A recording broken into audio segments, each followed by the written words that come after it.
Allô tout le monde, j'espère que vous allez bien. Aujourd'hui, on va faire le numéro 3. Le numéro 3 de la page 247 de 20 000 mots B. Donc, le haut de la page ensemble. Ça peut te paraître bizarre que je fasse un numéro comme ça au hasard. En fait, c'est que c'est pas au hasard.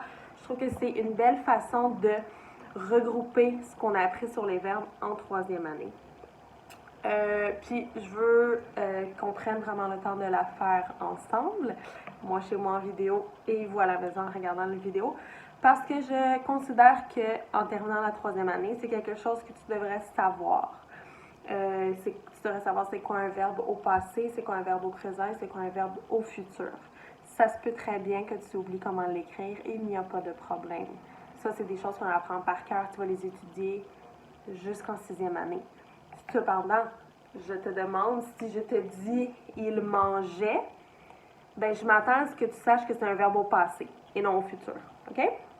Donc, prends ton crayon, on fait le numéro 3. Alors, classe chacun des verbes de la banque dans la colonne appropriée, au passé, au présent et au futur. Je te rappelle que le verbe au passé qu'on connaît, nous, c'est l'imparfait, le temps l'imparfait. Alors, dans ton tableau à la page 3, en haut de passé, je te suggère d'écrire imparfait. OK? Présent, c'est les verbes au présent et futur, c'est le futur qu'on connaît. Donc, dégusteront. On prend le premier mot qu'on a en haut. Dégusteront. Est-ce que je dis hier, ils dégusteront? Aujourd'hui ou en ce moment, ils dégusteront? Ou demain, ils dégusteront? J'espère que tu penses aussi comme moi que c'est le troisième au futur. Tu écris donc dégusteront dans la colonne futur. D'or. Et là, on t'a mis le T muet en caractère gras en plus gros. Je ne sais pas si tu le vois bien. Pourquoi est-ce qu'on aurait mis le T comme ça? C'est parce qu'on veut que tu différencies d'or avec un S et d'or avec un T. Et là, si on était en pleine classe, je te dirais quand est-ce qu'on met d'or avec un S, quand est-ce qu'on met d'or avec un T. Là, on n'est pas en classe. Mais j'espère que tu comprends que si c'est avec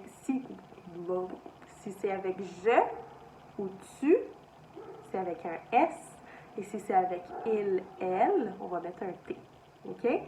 Donc, il ou elle dort avec un T. Est-ce que je dis hier, il dort? En ce moment, il dort? Demain, il dort. J'espère que tu as choisi le présent, lui du milieu, lui qui se passe en ce moment. Dans la colonne du présent, tu peux donc mettre dort. S'agitait. OK? Encore une fois, avec la terminaison avec le T, on peut deviner avec quel pronom de conjugaison ça va aller.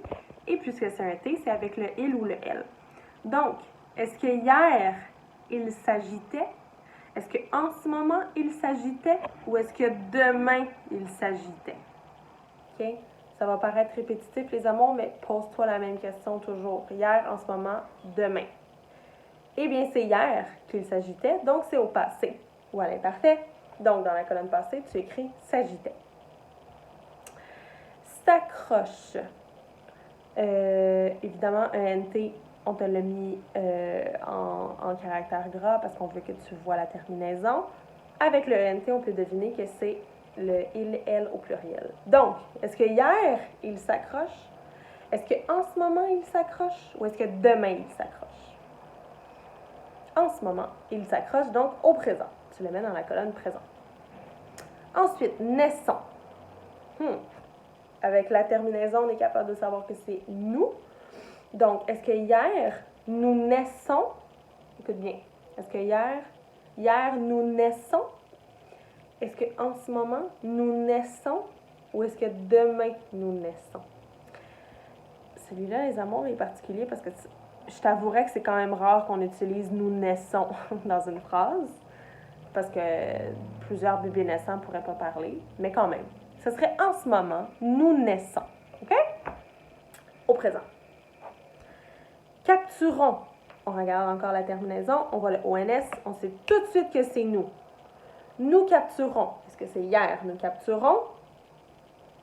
Madame Véronique, captureront. Encore une fois, peut-être que j'ai pas bu assez de café, peut-être que j'ai chaud. L'erreur est humaine. On continue. Captureront. Alors, est-ce que c'est hier, nous capturerons? Est-ce que c'est en ce moment, nous capturerons? Ou c'est demain, nous capturerons? Tu auras compris que c'est demain, nous capturerons. Observait, ENT, je sais tout de suite que c'est ma troisième personne du pluriel, il ou elle au pluriel. Alors, est-ce que hier, ils observaient? Est-ce qu'en ce moment, ils observaient? Ou est-ce que demain, ils observaient? Tu auras compris, c'était au passé, hier, à l'imparfait.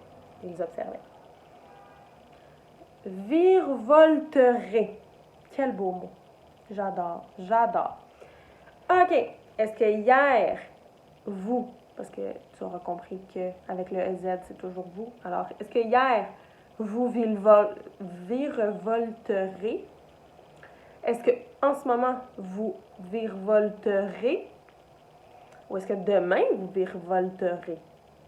C'est quand même difficile à dire. C'est demain. Vous virevolterez. Si ça avait été au présent, les amours, ça aurait été en ce moment, à cette seconde même, vous virevoltez. Alors, lui qui est écrit dans le cahier, on le met au futur. Et il en reste seulement un. Manger. A-I-T, je sais que c'est pas je, c'est pas tu, c'est le il, elle au singulier. Alors, est-ce que hier, il mangeait? Est-ce qu'en ce moment, il mangeait? Ou est-ce que demain, il mangeait? Eh bien, tu auras deviné, c'est au passé. OK? S'il te plaît, s'il te plaît, s'il te plaît, s'il te plaît. Premièrement, quand tu vois le verbe conjugué, tu veux savoir c'est à quel temps. Trouve le bon pronom de conjugaison qui va avec. Je, tu, il, nous, vous, il. Une fois que tu as trouvé le bon pronom, utilise-le dans une phrase. OK? Utilise-le, utilise-le, utilise-le. C'est même pas obligé d'être une phrase complète. Tu peux juste dire hier, je, en ce moment, je, ou demain, je, OK? Je ne te demande pas de m'inventer un roman chaque fois, mais utilise-le dans une phrase parce que c'est sûr que si tu vois un mot écrit, par exemple, virevolterer, là, tu fais juste regarder le mot dans ton cahier. Ça se peut que ça te dise, ça se peut qu'il n'y a rien qui se passe, là, tu sais. Si tu fais juste lire le mot, dis « Maman, je comprends pas », ça se peut que ça arrive, OK? Utilise ce que tu connais déjà. Utilisons nos stratégies. Qu'est-ce qu'on connaît déjà? On connaît nos pronoms de conjugaison. Je répète, je, tu, il, nous, vous, il. On connaît hier, on connaît en ce moment et on connaît demain. En utilisant ça, tout devrait bien aller. OK? Je vous aime. J'espère que ça allait aider quelqu'un. À bientôt!